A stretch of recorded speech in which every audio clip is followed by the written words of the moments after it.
जो भी गायत्री मंत्र का जप कर रहे हैं उनके लिए संतोष बहुत बड़ी चीज़ है। संतोष से ही सब कुछ मिलता है। आप सोचो कि आज ही गायत्री मंत्र के जप करें और आज की आज ही हमारा कल्याण हो जाए, आज ही हमें माँ गायत्री दर्शन दे दें और आज ही हमारे जितने भी बिगड़े हुए काम हैं सब संभल जाएं, तो ऐसा नहीं होता। और रही बात संतोष की, संतोष तो हमें हर जगह करना होता है। संतोष से बड़ा कुछ भी नहीं है। एक किसान से सीखिए संतोष करना। गायत्री मंत्र के साधक हो या परमपिता परमेश्वर का किसी भी प्रकार से आप नाम ले रहे हो, जप कर रहे हो, कोई भी मंत्र जप कर रहे हो, तो संतोष तो सभी के लिए करना पड़ेगा। एक किसान से सीख सकते हो संतोष करना। अगर उसका प्रैक्टिकल करना चाहते हो किसान वाले संतोष का, तो आप घर में गार्डनिंग करना शुरू कर दो। जब गार्डनिंग करोगे ना, उसमें से क्या होगा, फ़ायदे बहुत सारे होंगे गार्डनिंग करने से। एक तो यदि आप डिप्रेशन के भी मरीज हो तो आपको डिप्रेशन भी कभी नहीं होगा। दूसरा, डिप्रेशन के मरीज हो तो उसमें फ़ायदा भी होगा। यदि डिप्रेशन के मरीज नहीं हो तो कभी होगा ही नहीं डिप्रेशन, अगर गार्डनिंग करते हो तो। और हो अगर, तो उसमें बहुत फ़ायदा होगा। अपने हाथों से बीज बोइए, सींचिए उस पौधे को जब निकल आए, और धीरे धीरे उस पौधे को फिर बड़े पॉट में डालिए। पहले किसी छोटे में लगाया आपने, फिर बड़े में डालिए, फिर उसकी देखभाल कीजिए। उसमें जो सब्र आपको लेना पड़ेगा, उसमें जो संतोष आपको करना पड़ेगा ना, पहले बीज डालोगे, बीज के बाद आप, मैंने गार्डनिंग की है इसलिए मैं जानती हूँ इस बात को। उसके बाद जब होता है ना, बीज से हमें ये इंतजार रहता है हमारा बीज में से कुछ निकला या नहीं निकला, कुछ निकला या नहीं निकला। 7-8 दिन तो हमें इस तरह से सब्र करना होता है। कई बार तो 15 दिन भी सब्र करना होता है। जब ज़्यादा ठंडा मौसम होता है तो 15-20 दिन भी ले लेता है अंकुरित होने में पौधा। तो हमें सब्र करके देखना होता है कि कब उगा, कब उगा। और उसके बाद वो धीरे धीरे बड़ा होता है। धीरे धीरे बड़ा होने के बाद उसमें पहले फूल आता है। फूल आने के बाद तब जाकर कहीं फल, छोटा सा फल आता है। फिर धीरे धीरे वो फल बड़ा होता है। चाहे आपने वो किसी का भी लगाया हो, अगर फूलों का लगाया है तो खाली केवल फूल ही आएगा, और फल का लगाया है तो फल भी आएगा। तो इस तरह से बहुत संतोष करना पड़ता है। आप किसान को, मैंने कहा ना, किसान का अगर सब्र देखना चाहते हो, संतोष देखना चाहते हो, तो छोटी सी गार्डनिंग कीजिए। आप तो एक छोटी सी गार्डनिंग करोगे, न जाने कितने कम पौधे लगाओगे, कितने ज़्यादा लगाओगे, लेकिन किसान कितना ज़्यादा संतोष करता है। पूरी की पूरी फसल बोता है और कई बार तो उसे उसके मन मुताबिक अंजाम भी नहीं मिलता है, फिर भी वो सब्र करता है। क्या वो गार्डनिंग करना छोड़ देता है जब उसके मन मुताबिक अंजाम नहीं मिलता या फल नहीं मिलता? क्या वो किसानी करना छोड़ देता है? क्या वो अनाज उगाना बंद कर देता है जब उसके मन मुताबिक फल नहीं मिलता? तो हम गायत्री साधक ऐसा क्यों सोचते हैं कि हमारे मन मुताबिक फल नहीं मिला और गायत्री मंत्र का जप छोड़ दें? और बहुत से तो 1-2 दिन ही गायत्री मंत्र का जप करेंगे और छोड़ देंगे, कुछ नहीं रखा गायत्री मंत्र के जप में। ऐसा नहीं होता है भाई। संतोष तो बहुत बड़ी चीज़ है, संतोष से बढ़कर कुछ भी नहीं। और यह संतोष की बात भी अजीब है। संतोष से कितना सुख होता है इसे वही लोग जानते हैं जिन्होंने संतोष को अपने मन में और जीवन में धारण कर लिया है। संतोष से बहुत बड़े सुख का साधन है संतोष। शायद इस सुख के संबंध में किसी ने सच ही कहा है कि संतोष का अमृत जिसने पी लिया, उसे पीकर जो तृप्त हो गया, उसे जो सुख मिलता है, उसे जो शांति मिलती है, वह इन लोगों के लिए कहाँ है जो धन के लोभ में और दूसरी वस्तुओं के लालच में इधर से उधर भटकते फिरते हैं। धन के लोभियों के लिए नहीं होता है संतोष। जो धन के लोभी हैं वो तो ये सोचेंगे अभी काम करके आए हैं, कुछ देर बाद ही हमें पैसा मिल जाए। लेकिन कुछ धन वालों के लिए भी संतोष करना पड़ता है। पूरे महीना मेहनत करते हैं, उसके बाद महीने में तनख्वाह आती है, लेकिन उनका, हाँ, मेहनत में 1 महीने बाद ही उनको अपनी मेहनत का वसूली मिल जाती है। चाहे कितने भी बड़े अफसर हों, चाहे कितने भी बड़े नौकरी पेशे वाले हों। लेकिन किसान को तो कई महीनों तक परिश्रम करके संतोष करना होता है। परिश्रम लगातार करना होता है, उसे मेहनत करनी होती है, अपनी फसल की रखवाली करनी होती है। कितना संतोष करता है वो। चलिए, किसान की मेहनत की संतोष तो कुछ महीनों का होता है, लेकिन आप उस माँ का संतोष देखिए जिसने एक छोटे से बच्चे को जन्म दिया है, धीरे धीरे उसकी परवरिश कर रही है, धीरे धीरे उसका पालन पोषण कर रही है। इसमें तो एक पिता को भी संतोष करना होता है। धीरे धीरे उसकी परवरिश में माँ के साथ हाथ बटाता है, कमा कर लाता है, उस बच्चे को धीरे धीरे बड़ा होते हुए देखता है, और उसके बाद कहीं जा कर के उसका बच्चा एक युवा या युवती बनती है। तो देखिए, संतोष हर जगह है। जहाँ पर भी आप इस संतोष को त्यागोगे, वहीं पर आपके लिए कुछ भी नहीं मिलेगा। और यह संतोष का अमृत मिलता है अपने आप पर काबू पाने से, अपने आप को एक सीमा में बांध लेने से, यह निर्णय कर लेने से कि इस हद की सीमा से आगे नहीं जाएंगे, नहीं तो संतोष कभी नहीं मिलता, तृप्ति कभी नहीं मिलती। ये बात सत्य है।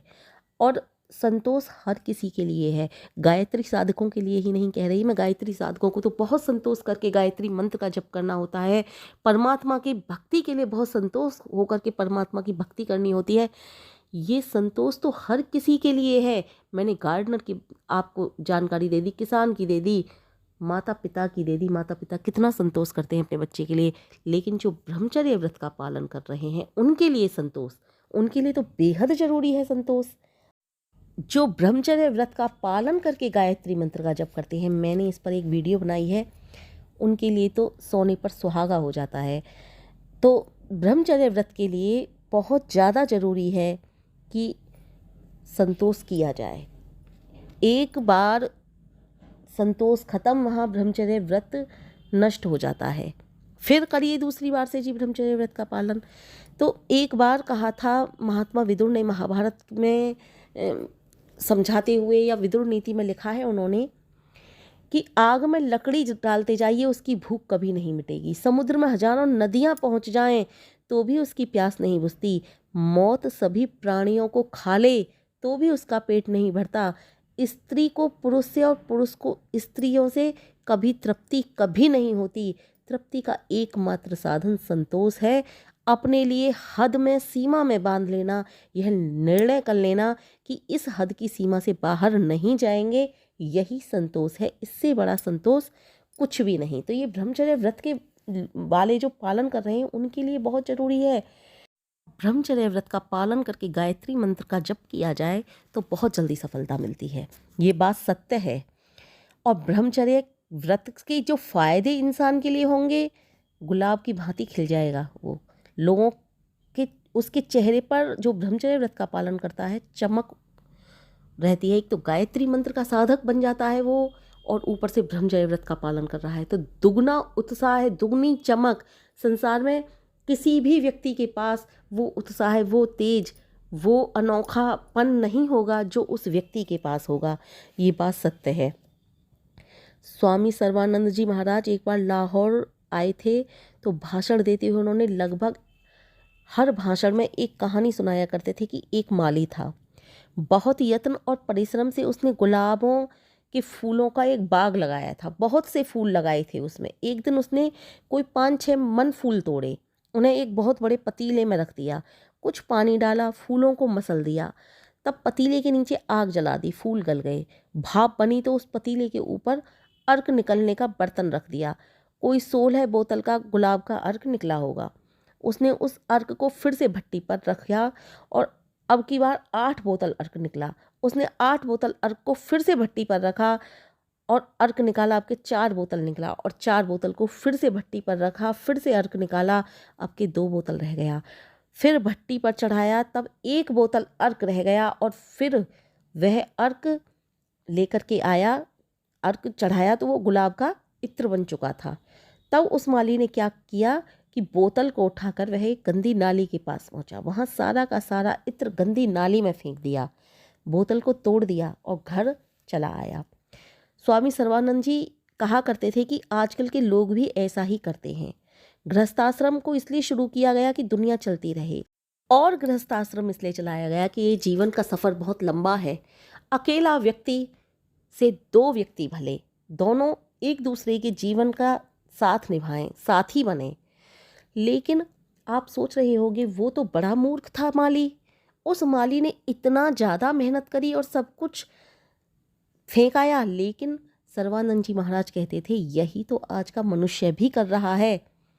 ब्रह्मचर्य व्रत का पालन केवल गायत्री साधकों के लिए ही नहीं, वरन सभी के लिए ब्रह्मचर्य व्रत का पालन बहुत जरूरी है। लेकिन बात मैं गायत्री साधकों की कर रही हूँ, तो गायत्री साधना बहुत जल्दी सफल होती है जो ब्रह्मचर्य व्रत के रास्ते पर चलते हैं, और जो अपने आप को नियमों में बांधते हैं वो भी बहुत जल्दी गायत्री साधना को सफल कर लेते हैं। क्योंकि नियम जिनके नहीं होते वो गायत्री साधना को सफल जल्दी से नहीं कर पाते। पहली बात तो यही नियम होना चाहिए कि हमें नित्य प्रति गायत्री साधना करनी ही है, चाहे कुछ भी हो जाए, हमें नित्य प्रति गायत्री मंत्र के जप करने हैं। सबसे पहला नियम तो यही होना चाहिए।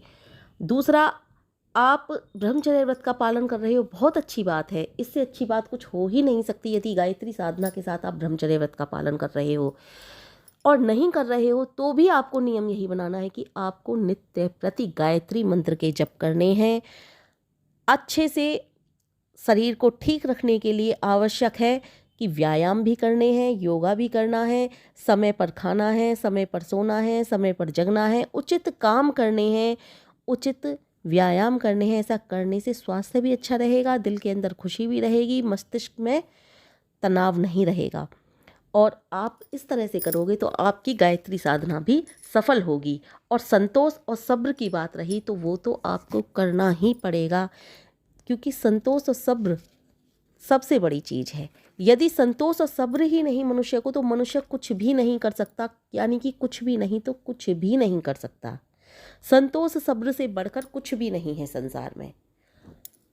एक किसान यदि संतोष सब्र ना करे तो वो फसल नहीं उगा सकता, वो कोई खेती नहीं कर सकता। एक माँ संतोष सब्र नहीं कर सकती तो वो एक बच्चे को बड़ा नहीं कर सकती। एक पिता संतोष सब्र नहीं कर सकता तो वो अपने बच्चे को युवा होते हुए नहीं देख सकता। इसलिए संतोष और सब्र सबसे बड़ी चीज़ है। मैंने आपको बता ही दिया। यदि आप संतोष और सब्र सीखना चाहते हो और उसका आनंद उठाना चाहते हो तो आप गार्डनिंग शुरू कर दीजिए। सत्य बात है, गार्डनिंग के भी बहुत फ़ायदे हैं, लेकिन ये विषय अलग है। गार्डनिंग के बेहद फ़ायदे हैं करने के। अगर आप गार्डनिंग करोगे तो, अगर देखिए आजकल टेरेस गार्डनिंग बहुत चल रही है। टेरेस गार्डनिंग पर आप करना चाहते हो तो अपने घर में ही पत्तेदार सब्जियां, छोटी मोटी सब्जी, मूली वगैरह, और बैगन भी हो जाते हैं बाल्टियों में। मैंने उगाए हैं अपने घर में, पेंट की बाल्टियां थी उसमें बैगन लगाए थे मैंने। बहुत सारी सब्जियां वगैरह आप घर में लगा सकते हो। छोटी मोटी बेलदार सब्जियां भी बड़े बड़े उनमें चल रही हैं, ग्रो बैग्स वगैरह चल रहे हैं आजकल। अगर बाजार से ख़रीदना नहीं चाहते तो घर में ही आप बोरी कट्टे वगैरह जो होते हैं उनमें बेलदार सब्जियां उगाते हैं। बहुत फ़ायदे हैं गार्डनिंग के। गार्डनिंग के एक से दो फायदे हो जाते हैं। एक तो आप डिप्रेशन के भी मरीज़ नहीं रहते, संतोष सब्र करना सीख जाते हो, और घर की सब्जियां भी ताज़ी तुम्हें स्वस्थ जीवन देने वाली सब्जियां मिलती हैं। बाजार में न जाने कैसी कैसी गंदी सब्जियों से भी आप बच जाते हो। पूरी तरह से तो आप, ऐसा नहीं है कि पूरी तरह से आप अपनी टेरेस गार्डनिंग पर ही निर्भर हो गए, उसमें तो आपको बाजार से भी खरीदनी पड़ेंगी। लेकिन ये विषय बहुत लंबा हो जाएगा, करूँगी तो ये विषय बिल्कुल अलग है। लेकिन विषय यहाँ गायत्री मंत्र का चल रहा है, सब्र और संतोष का चल रहा है। तो गार्डनिंग करने से ये बात ज़रूरी है कि आपको सब्र करना, संतोष करना आ जाएगा। आप बीज बोओगे, अंकुरित होगा वो न जाने कितने दिनों में जा कर के, उसके बाद ऊपर आएगा। 7-8 दिन तो आराम से लग जाते हैं, और सर्दियों के मौसम में तो 15-20 दिन भी लग जाते हैं, 25 दिन भी लग जाते हैं। तो इस तरह से आप सब्र संतोष करना सीख जाते हो, क्योंकि प्राणियों का एक सर्वश्रेष्ठ गुण संतोष भी है। प्राणियों में सबसे सर्वश्रेष्ठ कौन बनाया? भगवान ने मनुष्य बनाया। सभी जीव जंतुओं में, प्राणियों में सबसे श्रेष्ठ मनुष्य ही बनाया। और परमात्मा के कायदे और कानून के अनुसार हमको करना ही पड़ता है सब्र और संतोष। और कानून के अनुसार जब हम सब्र संतोष करते हैं तो उसका फल मीठा ही होता है। सुना है ना आपने, सब्र का फल मीठा होता है। श्रेष्ठ है मनुष्य सबसे ज़्यादा। क्यों है श्रेष्ठ? क्योंकि उसने बुद्धि के बल पर सभी पर विजय प्राप्त कर ली है, क्योंकि वो सब्र करके, संतोष करके, कदम आगे बढ़ा करके सब कुछ प्राप्त करना जानता है। जानवर सब्र संतोष नहीं जानते।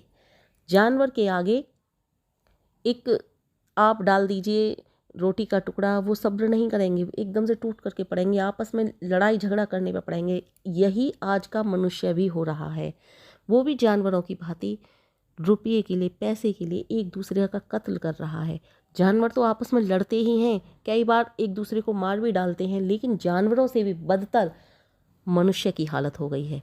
मनुष्य ये देखता ही नहीं, इतना ज़्यादा बुद्धि का विकास होने के बावजूद सभी प्राणियों में सर्वश्रेष्ठ होने के बावजूद भी इंसान इंसान को ही मार डालता है। ये जानवरों से भी बदतर नहीं बात है तो क्या है? ये सब्र और संतोष की ही तो बात है कि उनके अंदर सब्र और संतोष नहीं। सब्र और संतोष नहीं के लिए ही, दौलत ज़्यादा पाने के लिए ही उन्होंने एक मनुष्य ने दूसरे मनुष्य को मार डाला या मार डालते हैं।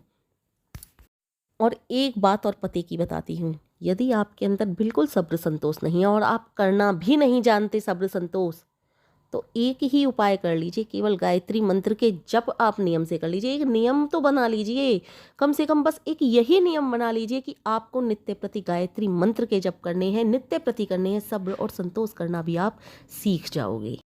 इतना तो सब्र करना ही होगा कि गायत्री मंत्र के जप के लिए आपको नियम बनाना होगा और नित्य प्रति आप गायत्री मंत्र के जप करोगे।